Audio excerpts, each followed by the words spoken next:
2025 ఉందో ఎన్నో ఆశలు తీర్చింది, మనకి ఎన్నో ఆకాంక్షలు నెరవేర్చింది. ఎన్నిటికో మనం పునాది వేసుకున్నాం. 2026 మరెన్నో మంచి జరగాలనేసి ఎన్నో కార్యక్రమాల సంకల్పంతో మనం ముందుకు వెళ్తా ఉన్నాం. ఎందుకంటే సంక్షేమ అభివృద్ధి అనే రెండు కళ్ళగా భావించే కూటమి ప్రభుత్వం కాబట్టి ఒక సుపరిపాలన ఇస్తా గత 18 నెలలుగా ఒక ప్రణాళికతో ముందుకు వెళ్తా ఉన్నాం. ఎందుకంటే ముఖ్యంగా మీకే తెలుసు ఎలాంటి రాక్షస పాలనలో గతంలో ఉన్నామో. ఒక జియో ఇస్తే కూడా, ఎందుకంటే పత్రికా సోదరులకు బాగా తెలుసు ఆ జియో ఇచ్చారో లేదో తెలియని పరిస్థితులు అప్పుడు. ఈ రోజున ఏదన్నా కూడా ఓపెన్ డొమైన్లో ఉండి ప్రతి ఒక్క క్యాబినెట్ అంశం కూడా వచ్చి పత్రికా సోదరులతో కూడా చర్చించి అన్నీ కూడా చెప్పేది, అంటే దమ్ముగా చెప్పే ప్రభుత్వం మాది. ఈరోజు దాదాపుగా 24 అంశాలతో క్యాబినెట్లో మేము ఎన్నో ఆమోదం పొందడం జరిగింది. రెవెన్యూ డిపార్ట్మెంట్లో 5, ఎంఏయుడిలో 7, అలాగే సోషల్ వెల్ఫేర్, అలాగే ఇన్వెస్ట్మెంట్స్ మీద అంటే ఎన్నో అభివృద్ధి కార్యక్రమాలు చేయాలి కాబట్టి దుగ్గరాజపట్నంలో షిప్ బిల్డింగ్ ప్లాంట్ కానీ, అలాగే ముఖ్యంగా సాంఘిక సంక్షేమ శాఖలో పేదలకి ఏదైతే ఎన్ఎస్ఎఫ్డిసి లోన్స్ ఇస్తారో వాళ్ళందరికీ కూడా ఉపశమనం కల్పించే విధంగా 41 కోట్ల రూపాయలు వడ్డీ రుణమాఫీ చేయటం కానీ, మరి అలాగే సిఆర్డిఏలో central institute of yoga and న్యాచురోపతికి నూతనంగా భూమి ఇవ్వటం కానీ, అలాగే ఆర్ఎస్ఎస్ గొడవలి విశాఖపట్నంలో మంచి ఆసుపత్రి కట్టడానికి కోసం వాళ్ళకి కూడా భూమి ఇవ్వటం జరిగింది. మరి ముఖ్యంగా ఏదైతే పవర్లో కూడా గవర్నమెంట్లో కూడా ఎక్కడ కూడా అంటే నష్టం జరగకూడదు, వాళ్ళు కూడా అంటే ఒక బాధ్యత రావాలి అని చెప్పే లక్ష్యంతో కూడా ఒక కార్యక్రమం చేసి ముందుకెళ్తా ఉన్నారు. డిసిప్లిన్ ఉండాలి కాబట్టి స్మార్ట్ మీటర్స్ కొన్ని ముందుగా గవర్నమెంట్ ఆఫీసుల్లో పెట్టాలని చెప్పే లక్ష్యంతో ఒక ప్రణాళికతో ముందుకు వెళ్తా ఉన్నారు. ఎందుకంటే అందరినీ చైతన్యపరచాలి, ప్రైవేటు కాకుండా గవర్నమెంట్ ఆఫీసులో డిసిప్లిన్ రావాలని చెప్పే లక్ష్యంతో ఒక కార్యక్రమం చేసడానికి విధంగా ముందుకు వెళ్ళారు. అలాగే విద్యుత్ రంగంలో జిఎస్డిపిలో 0.50 వరకు అదనపు రుణాన్ని పొందేందుకు కూడా ఆమోదం పొందడం జరిగింది. ఇట్లా ఎన్నో కార్యక్రమాలు చేసుకుంటూ ముఖ్యంగా అందరూ ఎదురు చూస్తుంటే డిస్ట్రిక్ట్ రీఆర్గనైజేషన్ దాని మీద సుదీర్ఘంగా మనం చర్చించడం జరిగింది. దానికి కూడా అన్ని ఫలితాలు కూడా మేము ముందు చెప్పబోతా ఉన్నాం. దాదాపుగా 17 జిల్లాల్లో మార్పుల కోసం మనం 9 ఇచ్చాము. 9 జిల్లాల్లో మార్పులు లేవు. విజయనగరం, పార్వతీపురం, మన్యం, విశాఖపట్నం, ఏలూరు, కృష్ణా, ఎన్టీఆర్, గుంటూరు, పల్నాడు, అనంతపురం తప్ప మిగతా 17 నియోజకవర్గాల్లో కూడా 17 జిల్లాల్లో కూడా మార్పులు వచ్చాయి.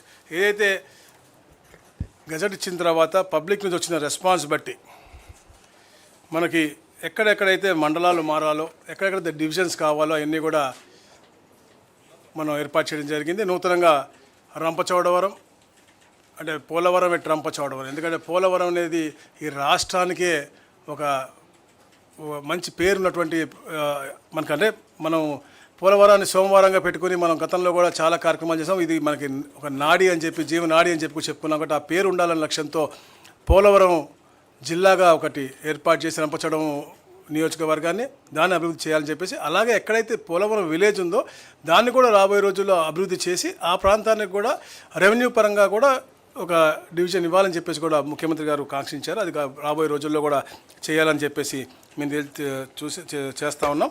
దాదాపుగా 25 మార్పులతో మనకి ఈ 17 జిల్లాలు మనం చేసాము. అంటే కొన్ని మండలాల మార్పులు అలా ఉన్నాయి. ముఖ్యంగా అయితే ప్రజలు కాంక్షించారు, గూడూరులో నుండి 3 మండలాల్ని నెల్లూరులో తీసుకురావటం.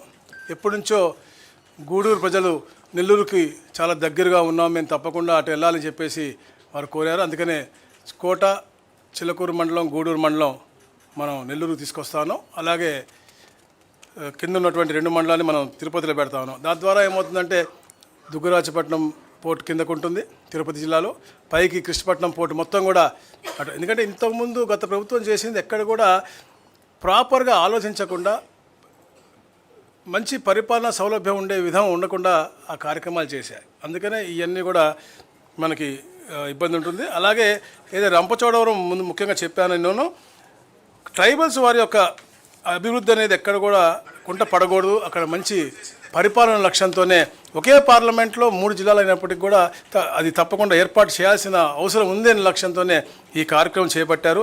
రంపచోడవరం అలాగే ముంపు ప్రాంతంలో ఉన్నటువంటి ఆ మండలాలు కూడా తప్పకుండా చేయాలి, అభివృద్ధి చేయాలి లక్ష్యంగా రంపచోడవరంని ఒక మంచి జిల్లాగా మనం ఈరోజు చేయడం జరిగింది.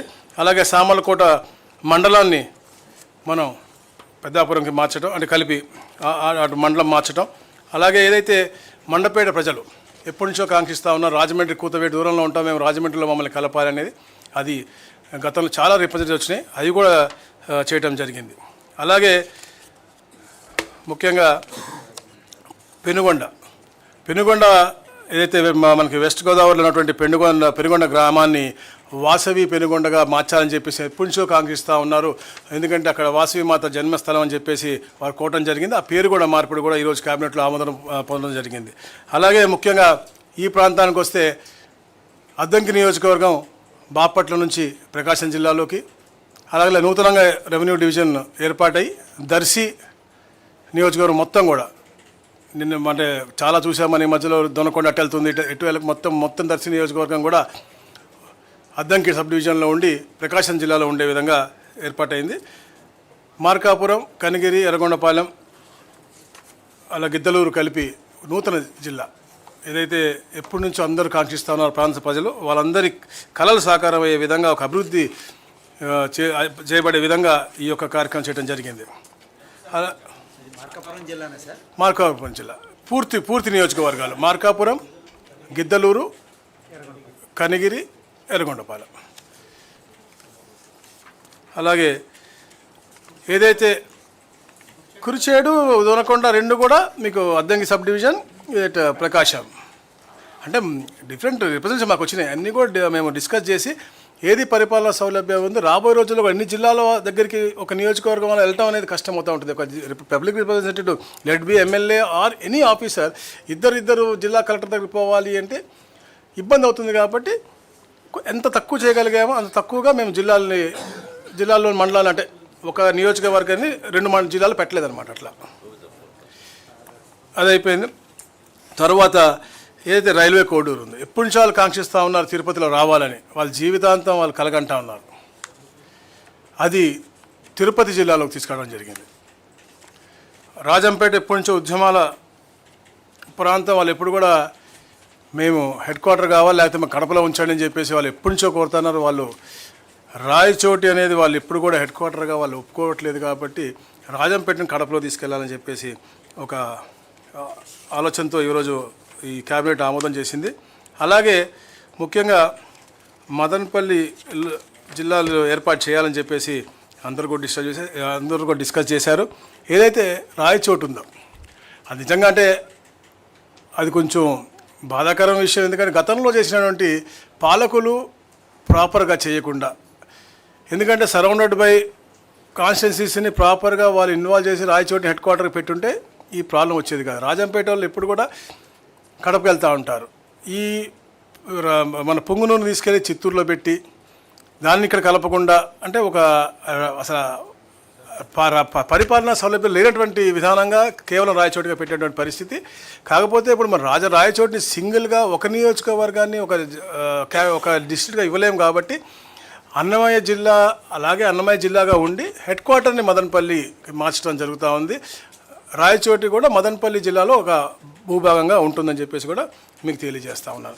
ఈ మరి ముఖ్యమైనటువంటి మార్పులు ముఖ్యంగా బనగానపల్లి ఒక సబ్ డివిజన్ ఏర్పాటు అవుతూ ఉంది.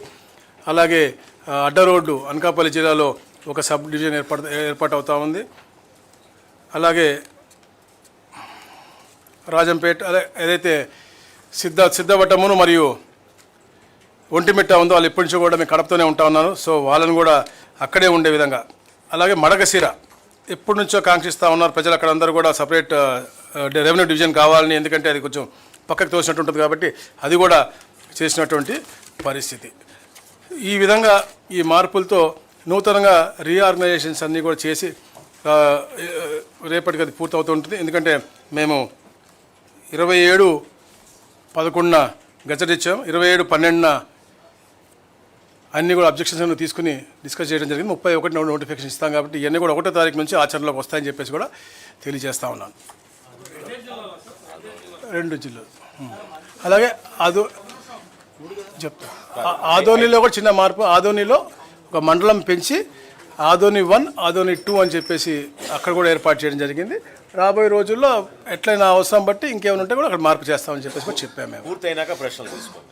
ఇంకా ఉంది ఫినిష్ చేయాల్సి. Polavaram, Madanapalle, Annamayya as it is ఉంటుంది కాబట్టి 28 అవుతుంది. మార్కప్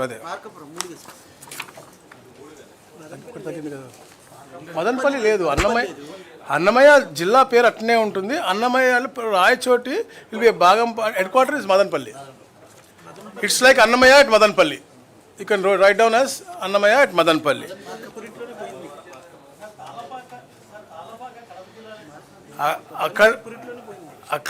ఇప్పుడు మీరు అలా అంటున్నారు. ఏడుకొండల స్వామి దగ్గర ఉన్నటువంటి వ్యక్తి అన్నమయ్య. మీరు ఒక ప్రాంతానికి ఎందుకు పెడతారండి?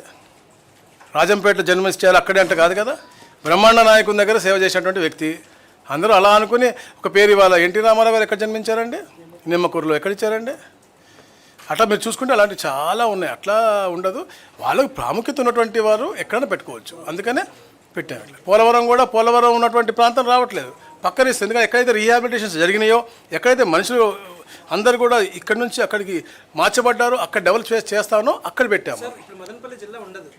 Madanapalle head quarters, but it is Annamayya జిల్లా ఎట్ మదనపల్లి.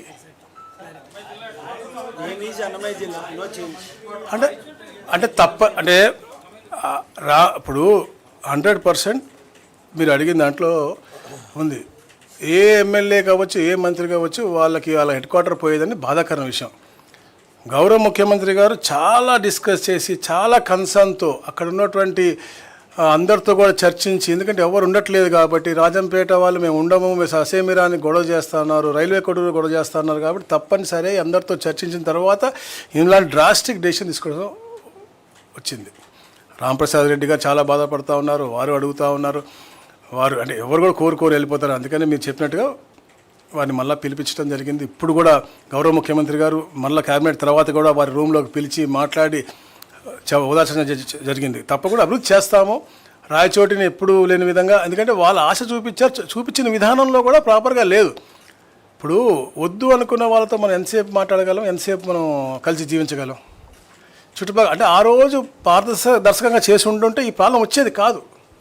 ఈరోజు వచ్చింది. దానికి ఎఫెక్ట్గా రాంప్రసాద్ రెడ్డి గారికి ఇబ్బందికరమైన వాతావరణం వచ్చింది. తప్పకుండా ఆ ప్రాంతాన్ని అభివృద్ధి పరంగా గౌరవ ముఖ్యమంత్రి గారు ఆశీర్వదిస్తారు. గౌరవ ముఖ్యమంత్రి గారు ఫీల్ అవుతూ ఉన్నారు. నేను చెప్పాను కూడా గతంలో